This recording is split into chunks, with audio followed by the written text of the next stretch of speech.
se abrir para aquilo que Deus tem para você nesta noite. E só para tentar te localizar um pouquinho,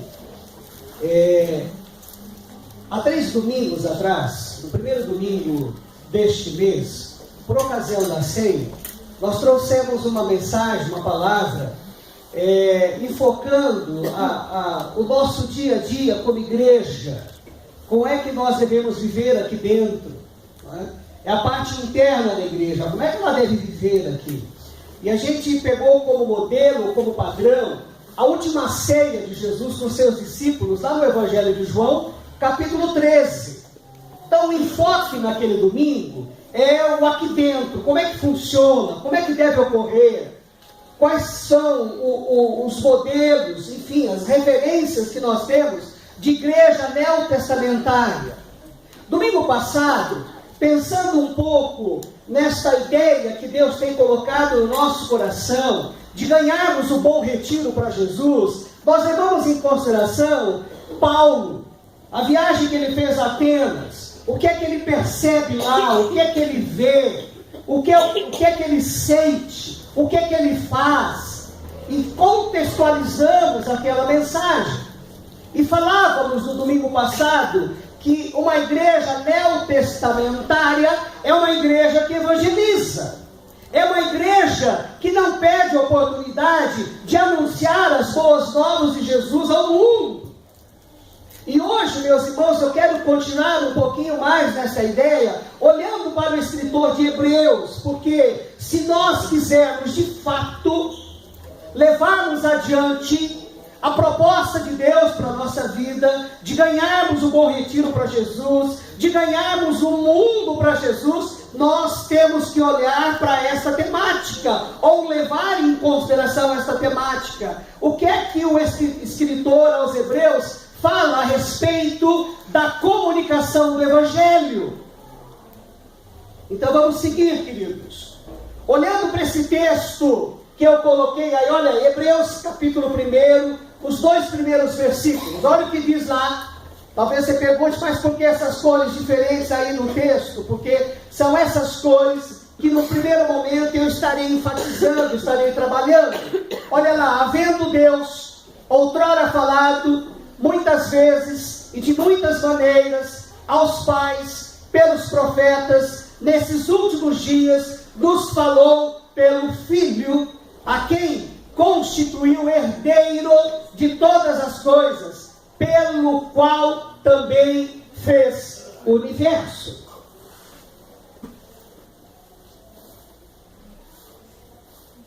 Meus irmãos, quando eu olho para este texto, uma das coisas que me vem à mente é que Deus, Ele nos deu vários sentidos através do qual ou dos quais nos comunicamos. É por intermédio desses vários sentidos que eu recebi de Deus que eu transmito uma mensagem. Então, por exemplo, Ele nos deu o sentido de comunicar uma mensagem através da via oral. O que é que eu estou querendo dizer isso? Eu transmito uma mensagem por palavras, por meio das palavras. Mas Ele nos deu também um outro sentido, que é o gestual, que é através do toque, da linguagem muda, das mímicas, dos gestos. Nós conseguimos nos comunicar por meio desse sentido também. Hoje, eu quero enfocar a comunicação via oral, por meio das palavras. E também ao fato de como ela pode ser fértil na comunicação do Evangelho. E aí uma dica para você, querido.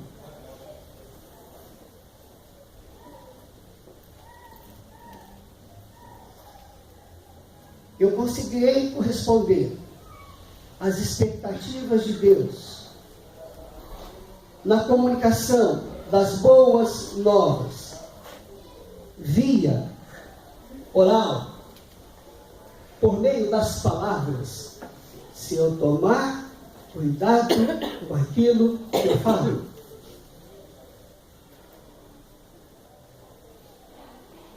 Porque tem muito crente que não toma cuidado com aquilo que fala.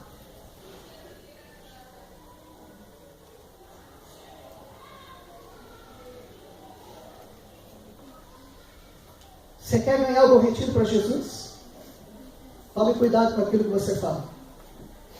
Você quer ganhar, ou melhor, quem ganha é o Senhor Jesus, mas você quer ser instrumento do Senhor Jesus para ganhar o mundo, ganhar as pessoas. Tome cuidado com aquilo que você fala.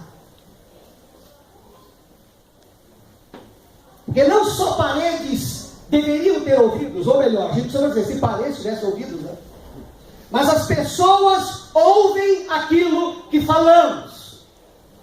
E dependendo daquilo que nós falamos, nós poderemos trazer essas pessoas para Cristo ou não.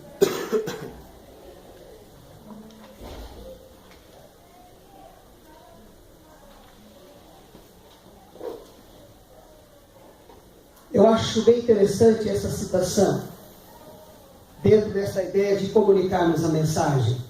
Olha lá o que essa pessoa, Sátilas, trouxe para a gente. É o fermento da verdade salvadora de Cristo e de seu amor infinito que levará o mundo aos seus pés, pelo instrumento de sua igreja e de seu evangelho redentor. O que essa pessoa traz para a gente é o seguinte, ela diz, como é que as pessoas se curvarão aos pés de Cristo?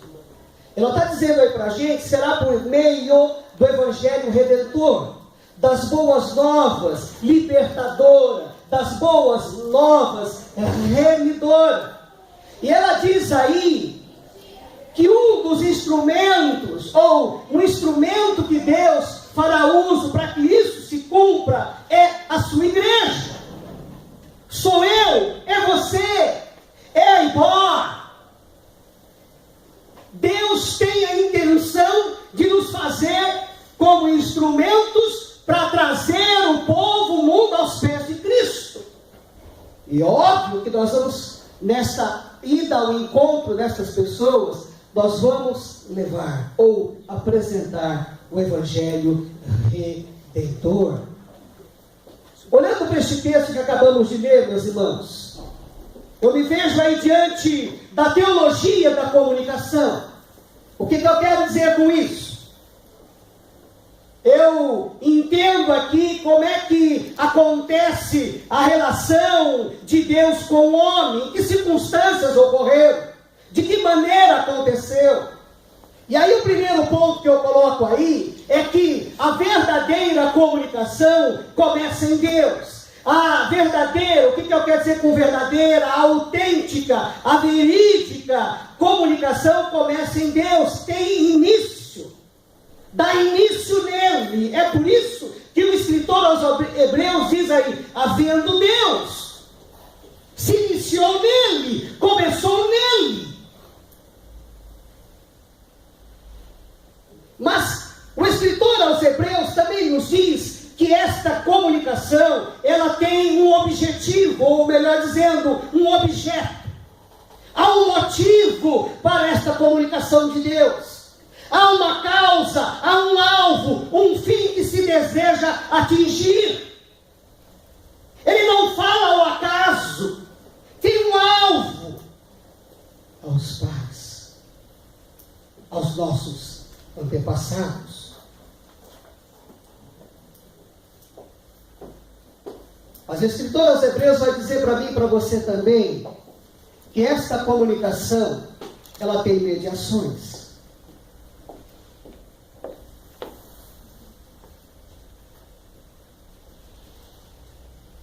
O que ele está tentando aí dizer para mim e para você, que a mensagem de Deus, as boas novas, ocorre por meio de alguém. E neste caso são os profetas.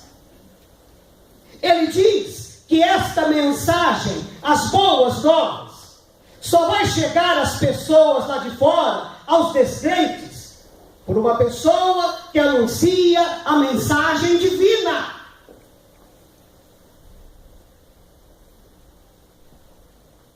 E isso compete a mim, compete a você.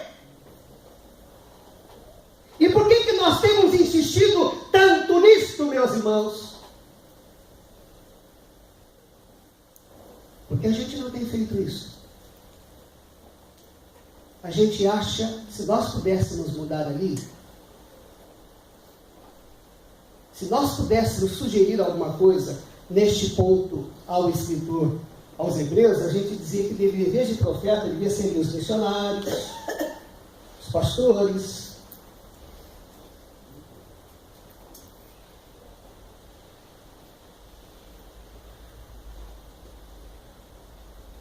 Mas, meus irmãos, profeta é que anuncia a palavra.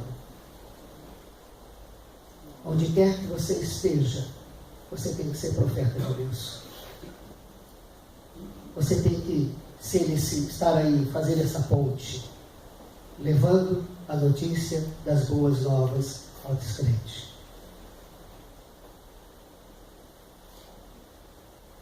Eu percebo aí também que esta comunicação de Deus é dinâmica e constante.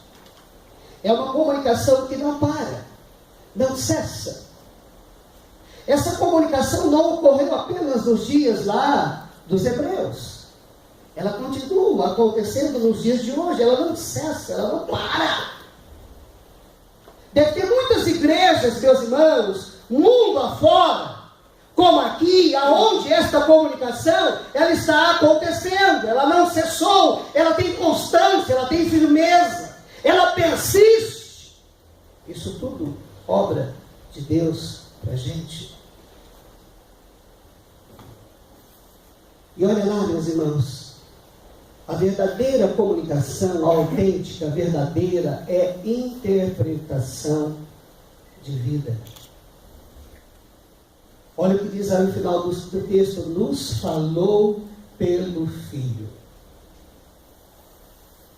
A gente tem a ideia de pensar que Jesus veio trazer as boas novas. É uma ideia errada. Na realidade, Ele é as boas novas. Interpretação de vida. Nós olhamos para Ele e descobrimos o Evangelho. É dele que surge o Evangelho. Ele é o Evangelho. Por isso que o escritor aos Hebreus vai dizer: nos falou pelo Filho.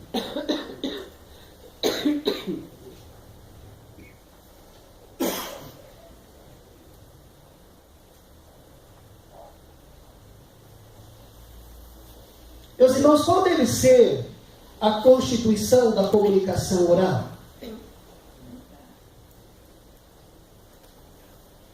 Quais são os elementos que não podem faltar para que eu comunique as boas novas? Para que eu faça uso da minha língua, da linguagem, das palavras faladas, para comunicar as boas novas?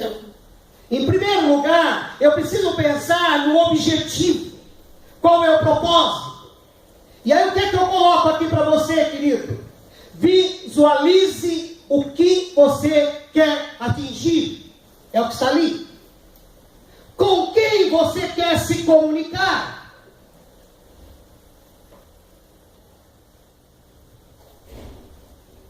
O que eu estou tentando passar aqui para você é que, se nós, de fato, abraçarmos a ideia de Deus em alcançar o bom retiro para Jesus, em alcançar o mundo para Jesus, tendo a gente como instrumento, eu preciso ter um objetivo.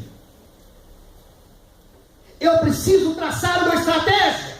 Eu tenho que ter um alvo.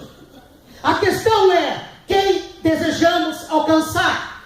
Quem desejamos atingir? Meu irmão, com quem você deseja comunicar as boas novas do Evangelho?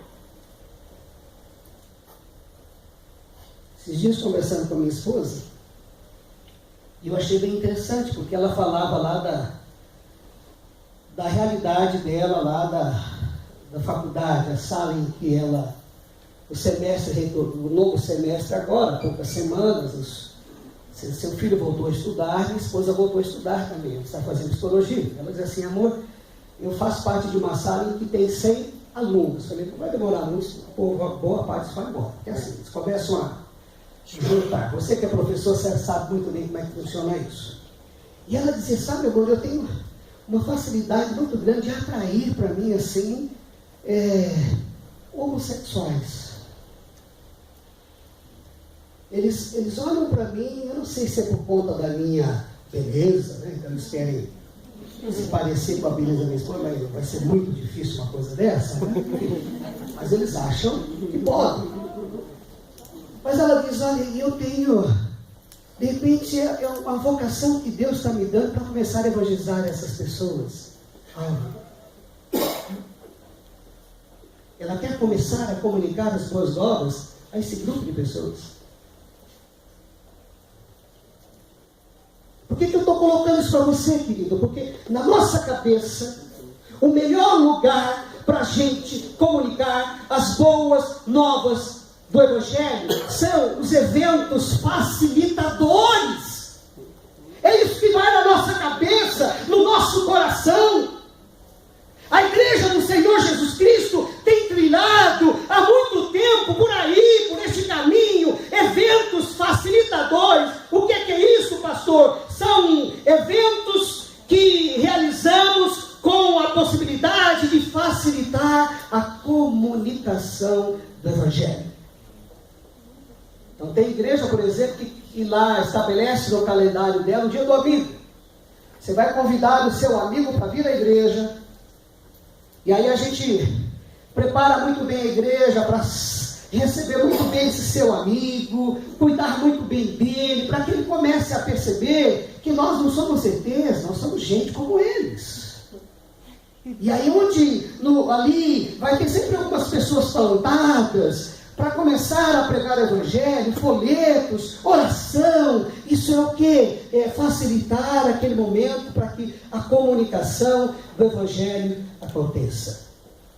Mas deixa eu dizer uma coisa para você. Quando eu estou pensando aqui no objetivo, primeiro, que eu não acho que a gente deva abrir mão dos eventos facilitadores. Eu não estou dizendo isso. Nós podemos continuar trilhando por aqui.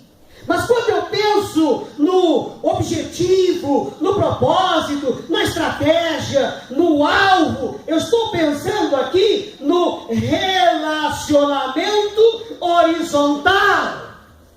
É lá no lugar em que você foi plantado, é lá no seu trabalho, é lá na sua escola, é lá na sua casa, é o relacionamento horizontal onde você foi colocado por Deus. Onde você vai ter a oportunidade de estar caminhando com os descrentes e anunciar a eles as boas notícias do Evangelho.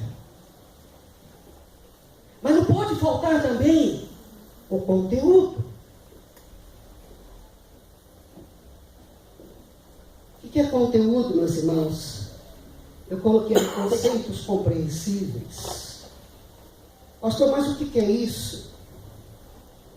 São pensamentos da gente verbalizado que se podem compreender.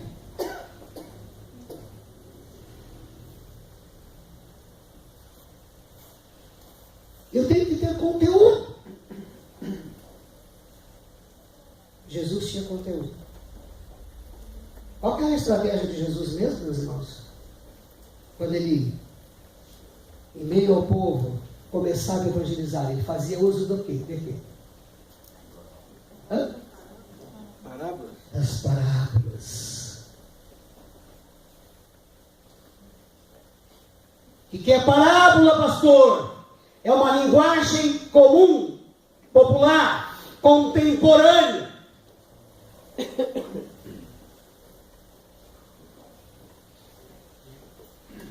O que é que a gente descobre aqui com Jesus?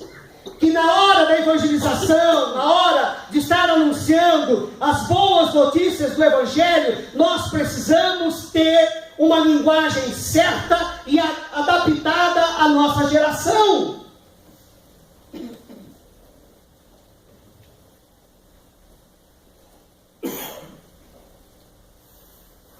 Porque o que nós mais usamos nessas horas, meus irmãos? A gente acaba desenvolvendo ao longo dos tempos um dialeto evangeliquez. A gente começa a fazer uso de alguns termos, de algumas palavras, de algumas frases, que só nós entendemos, só nós compreendemos. As pessoas de fora não sabem o que é isso. A gente acaba tendo alguns chavões igrejeiros.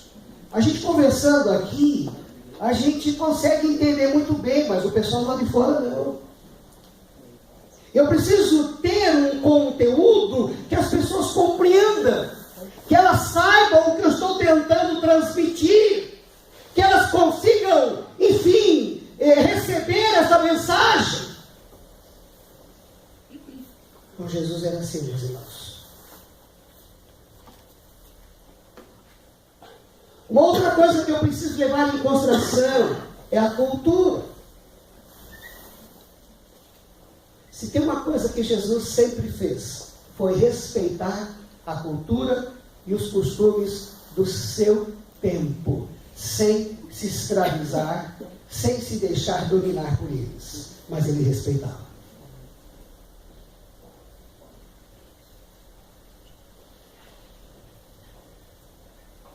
Aliás, ele usa exemplos da cultura para se comunicar.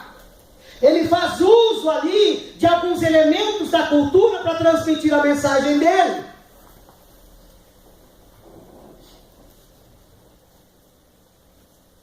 Nós precisamos, meus irmãos, respeitar a cultura das pessoas sem se deixar ser dominados e escravizados por elas. Mas na hora da evangelização nós temos que respeitar.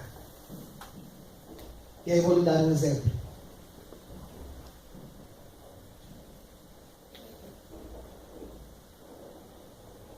Se você for a Portugal, você mantém um excelente contato com alguém tomando um copo de vinho. Na cultura portuguesa, o tomar um copo de vinho com português, para ele é um excelente momento de um contato ali. Mas se você chegar para um português lá em Portugal e dizer que vinho é pecado, acabou. É a mesma coisa que dificultar a comunicação. Estão entendendo por que eu agora há pouco havia dito que nós precisamos tomar muito cuidado com aquilo que falamos? Muito cuidado. E dependendo daquilo que você falar, meu irmão, abraço. Vai perder a oportunidade de evangelizar. Agora, por que eu estou dizendo isso? Porque às vezes eu percebo aqui no nosso cantinho, eu percebo às vezes que nós não conseguimos falar, nós não tomamos cuidado com falar nem aqui dentro, quem dirá lá fora.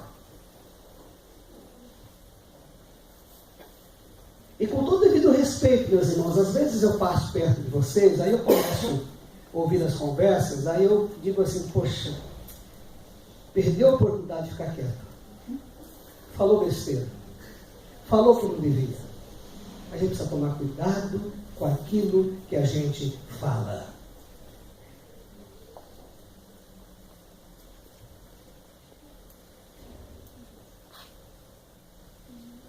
E outra coisa, eu preciso prestar atenção também na imaginação.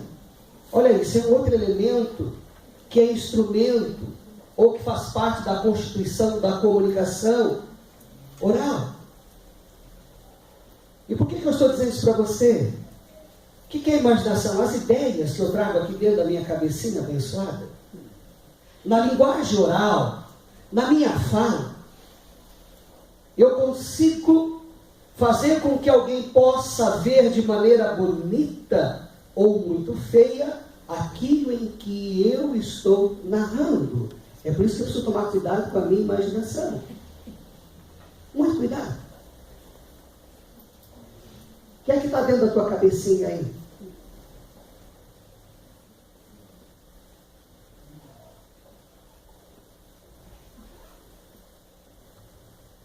Quais são as fontes, meus irmãos, de comunicação? Pensando aí nos instrumentos. Primeira coisa, meu irmão, que nós temos que conhecer muito bem é a Bíblia. Sabe por que nós temos dificuldades de evangelizar os testemunhas de Jeová? Porque nós não conhecemos a Bíblia. Sabe por que nós temos dificuldade de evangelizar no espírita? Porque nós não conhecemos Bíblia. E sabe por que nós não conhecemos Bíblia? Porque nós não valorizamos escola bíblica dominical. Não valorizamos. E papai e mamãe, se o teu filho está tendo dificuldade em evangelizar ou desconhecer a Bíblia, a culpa é sua. Porque você não traz o seu filho para a escola bíblica. Eu, graças a Deus, eu posso dizer a você que eu sou um filho feliz. Porque eu tinha uma mãe que podia estar chovendo ou não, ela me levava para a escola bíblica. Às vezes eu ia chorando, mas hoje eu agradeço a Deus. Quer conhecer Bíblia, meu irmão? Passe a valorizar a escola bíblica. Venha para a escola bíblica. Porque ali, na escola bíblica, nós iremos o que? Descobrir a base. O que é o alicerce a nossa fé, aquilo que sustenta a nossa crença. Nós vamos nos deparar com os princípios de Deus que tem por finalidade transformar o homem. E aí tem um cara aqui que eu quero mostrar para você, que ele era fera nessa coisa aí, ó, Martinho Lutero. Esse cara aí, fera. Olha o que ele vai dizer da Bíblia. Olha, a Bíblia é fogo que consome, martelo que quebranta, luz que revela, verdade que ilumina e espada que penetra. Meu irmão, o dia que nós conhecemos Bíblia e que nós começarmos a fazer uso da Bíblia para evangelizar o mundo vai se curvar aos pés de Cristo, porque nós nos curvamos.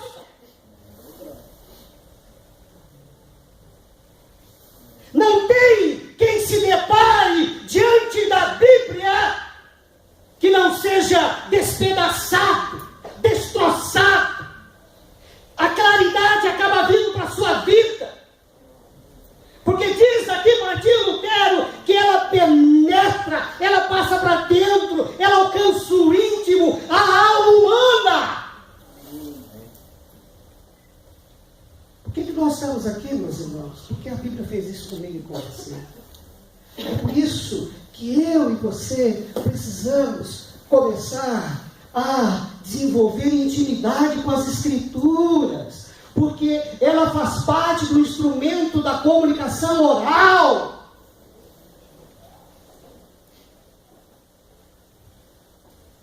E vou dizer uma coisa para você. Hoje os nossos filhos conhecem de tudo, menos de Bíblia. De tudo. Hoje nós fazemos parte de um povo que conhece de tudo, menos de Bíblia.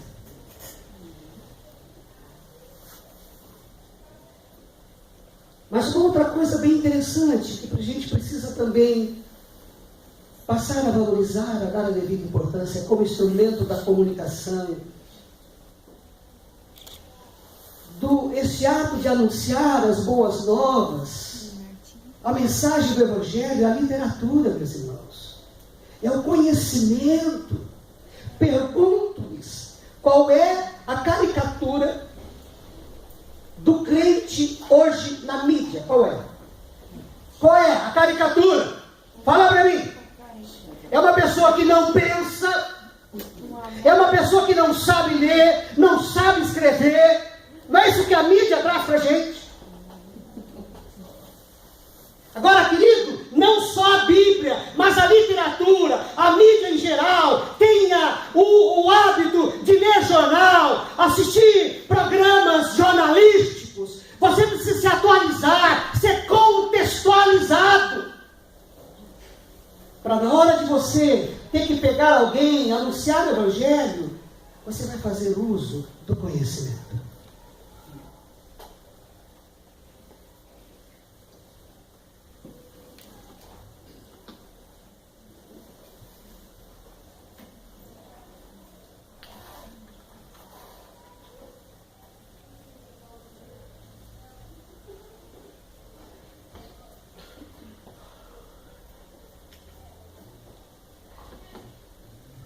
Eu tinha esquecido dessa citação, ai.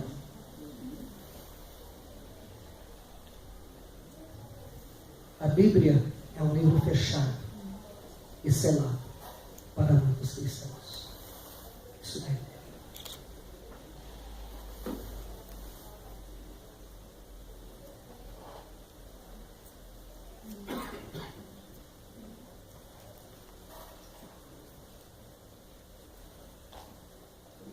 Agora, meus irmãos, não só a Bíblia, não só a literatura, não só a mídia, mas eu preciso também levar em consideração a minha fala. Porque não adianta me preocupar com a Bíblia,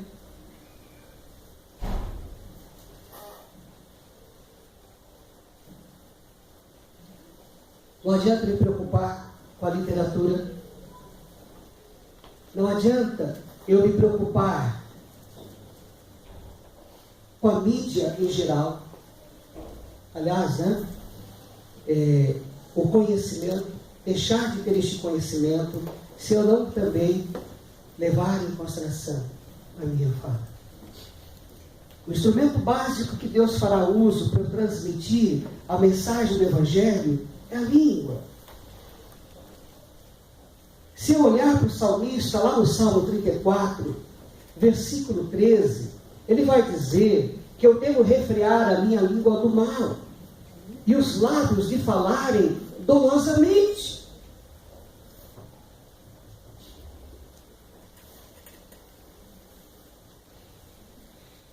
O que é que você tem falado, meu irmão?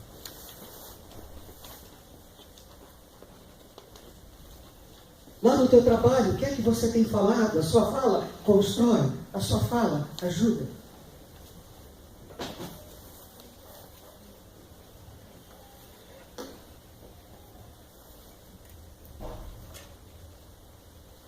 Eu devo falar para louvar a Deus.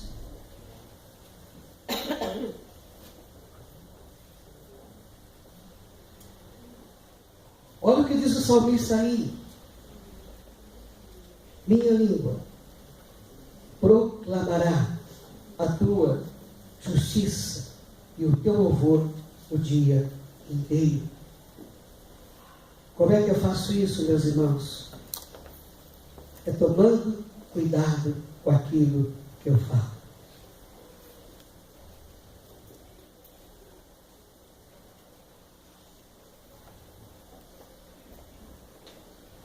É quando eu falo para curar, é quando eu falo para animar, é quando eu falo para alentar. Outro dia lia um pensamento árabe que dizia mais ou menos o seguinte: a língua mata mais homens que a espada. E se você olhar lá para Provérbios capítulo 12, versículo 18, Salomão vai dizer: há palavras que ferem como a espada, mas a língua dos sábios traz a cura. É por isso que eu preciso tomar cuidado com a minha fala.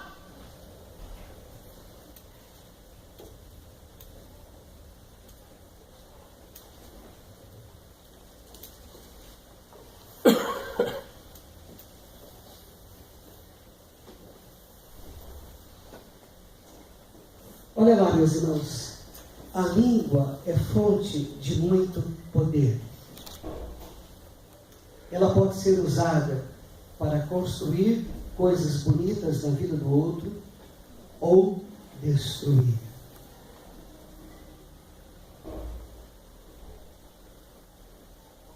Onde você se encaixa aqui, irmão?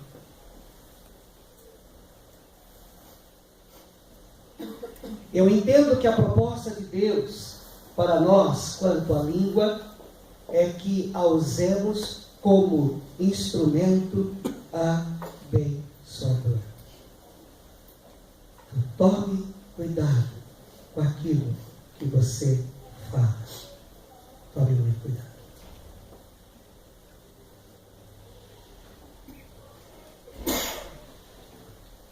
A minha oração, meu irmão, por nós, Igreja do Senhor Jesus Cristo, aqui no Bom Retiro, é que,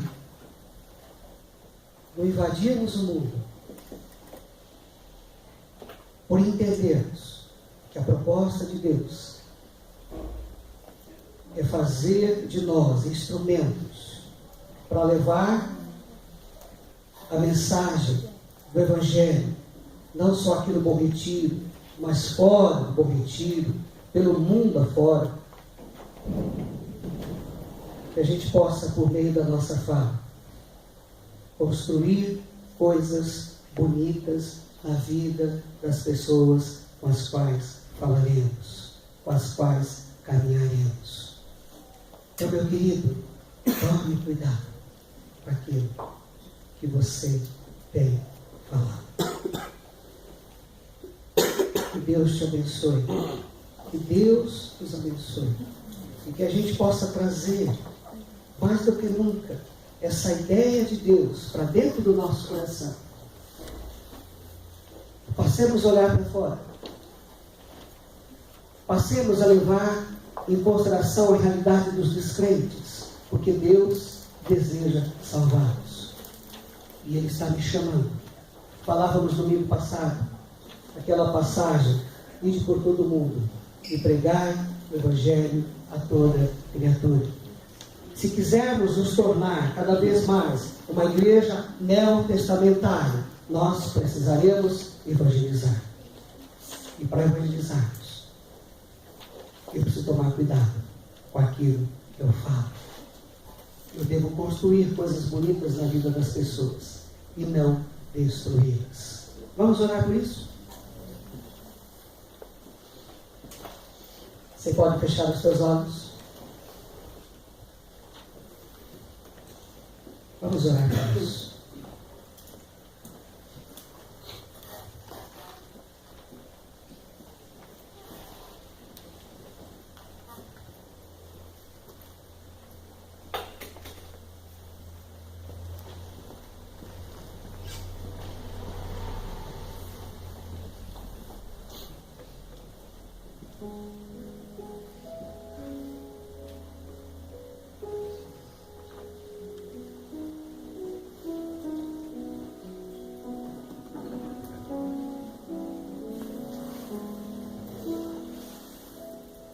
Querido Deus, que o Senhor promova no nosso coração um despertar pela obra evangelística. Que cada um aqui, Senhor, se dê conta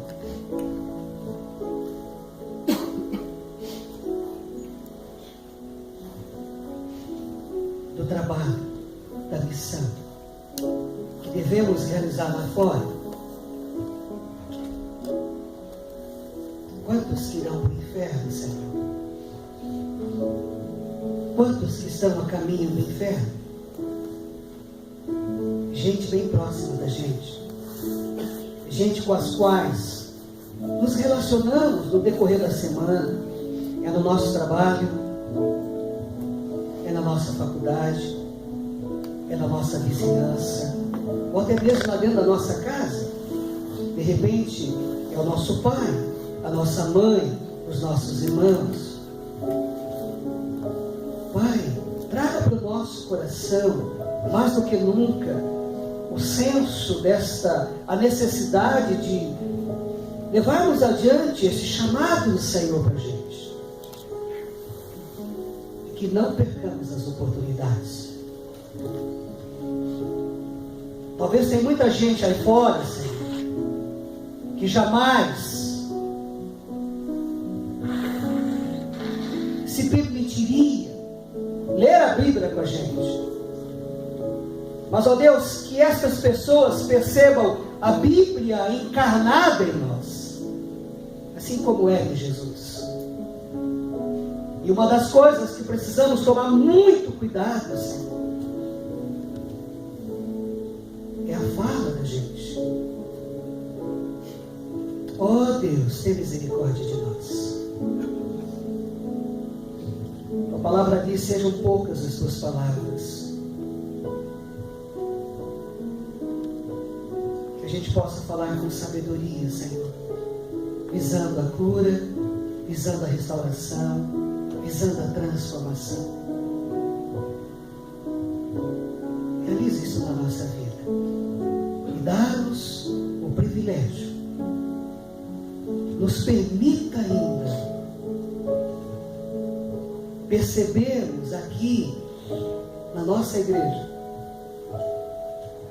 gente se convertendo, gente se curvando aos seus pés, se dobrando diante do Senhor.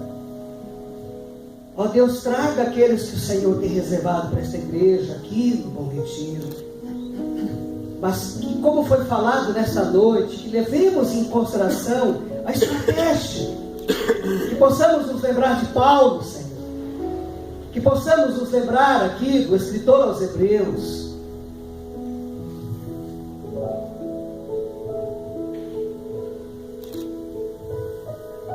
Que a tua graça nos visite, Senhor, que o teu amor ele tome conta do nosso coração, e que ninguém faça disso por obrigação, mas que possamos fazer por amor à tua obra, por amor à tua causa. Muito obrigado, Deus, pelo privilégio de pertencermos ao teu povo. Mas traga para a gente esta necessidade, esta urgência de começarmos a proclamar as boas novas do Evangelho no nosso relacionamento horizontal, as pessoas com as quais temos caminhado. Obrigado, Senhor, por esta oportunidade. Continue cuidando do nosso coração, abençoando a nossa vida, abençoando a nossa igreja, em nome de Jesus. Amém? Vamos lá, cantar mais um pouquinho?